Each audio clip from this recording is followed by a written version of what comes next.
Désormais, pour les enquêteurs, toute la question est de savoir si Diane Missler, la femme de la victime, était au courant du plan de son amant.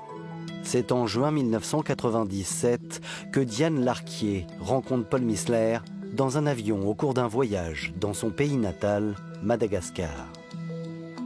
Une idylle naissante immortalisée sur ses photos. Il sait bien parler aux femmes. C'est un séducteur. En plus, c'est un bel homme. C'est un très, très séducteur. À cette époque, Paul Missler a 50 ans et il est en couple depuis plus de 10 ans. Diane vit elle aussi en couple de son côté. Elle travaille dans les ambulances comme brancardière et Paul est directeur d'un grand groupe bancaire à Montpellier. À l'issue de ce séjour, les deux tourtereaux retournent chacun de leur côté dans leur vie en France. Et c'est le quinquagénaire qui va reprendre contact avec Diane. Il était amoureux, ouais. Il m'a fait une déclaration. C'était pas un coup de foudre, c'est un amour sincère. Lui a quitté sa femme, elle a quitté son compagnon et ils se sont retrouvés, ils se sont mariés. Le 1er juillet 1998, le couple se marie dans la plus stricte intimité. Il s'installe dans la station balnéaire huppée de la Grande Motte.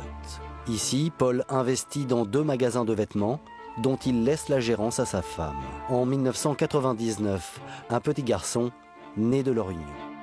La vie s'organise entre leurs activités à la Grande Motte et les voyages. Mais le temps du bonheur pour la famille Missler va prendre fin brutalement dans la nuit du 22 avril 2007 où Paul Missler est assassiné sur ce parking. À l'issue de sa garde à vue, Franz Degelman est mis en examen pour assassinat et écroué à la maison d'arrêt de Villeneuve-les-Maglones. Mais l'enquête sur la mort de Paul Missler n'est pas bouclée pour autant. Car les gendarmes se demandent bien si Diane Missler n'aurait pas joué un rôle dans ce scénario macabre, même si Franz Degelman, son amant, le dément fermement. Jamais il ne dira que Diane lui a demandé quoi que ce soit. C'est une initiative propre, il dit qu'il a pété les plombs ce soir-là, qu'il n'en pouvait plus. J'ai agi tout seul, en pleine connaissance de cause, elle n'a rien à voir dans cette histoire. Le mercredi 18 mai 2007, Diane Missler est convoquée pour la première fois à la gendarmerie en qualité de simple témoin. Et face aux gendarmes, surprise, elle va démentir catégoriquement ce que dit son amant. Non, Paul, son mari, ne l'a jamais poussée à se prostituer. Mon mari ne m'a jamais obligée de fréquenter le prostitution.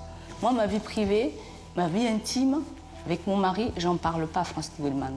Et comment il savait que vous fréquentiez ce club alors lui? Il doit nous pister, parce que Franz, il passe son temps de nous surveiller en permanence. Diane n'aurait donc jamais parlé de sa vie libertine à son amant. Donc c'est notre dada, c'est notre vie. On fait mal à personne. Elle explique aux gendarmes que son mari n'est pas un monstre du tout, du tout. J'aime mon mari. Et Diane de rajouter de surcroît qu'elle n'avait aucun sentiment pour Franz, contrairement aux déclarations de celui-ci. Franz Degelman, elle dit que c'est son amant comme ça, mais sans plus. Je ne peux pas être méchante, c'est un toutou qui attend quelque chose. Pour Diane, Franz Degelman est un mythomane. Je n'ai jamais demandé à Degelman de faire tuer mon mari. Parce que je n'ai jamais l'intention de tuer mon mari. Jamais. Jamais. Cet homme a tout inventé. Parce que cet homme, je crois qu'il n'a pas de vie.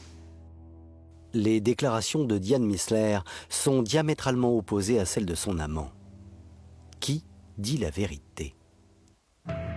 Pour le savoir, le parquet de Montpellier ordonne l'ouverture d'une information judiciaire pour déterminer le rôle de Diane Missler dans cette affaire. L'enquête commence. Et très vite, à partir de l'analyse des factures téléphoniques de la jeune femme, les enquêteurs acquièrent la conviction que Diane ment.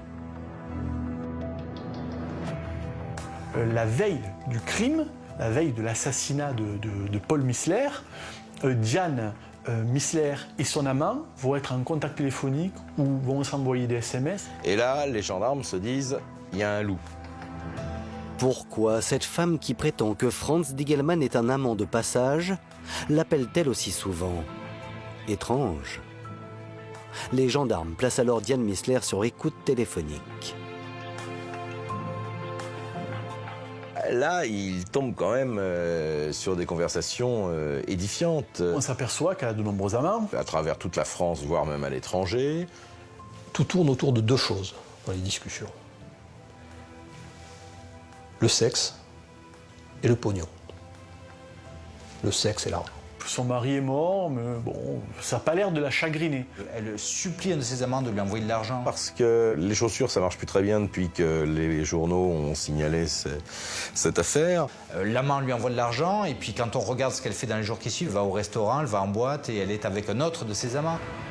Diane Missler n'a pas le comportement qu'on attend de celle qui vient de perdre tragiquement l'homme qu'elle aime.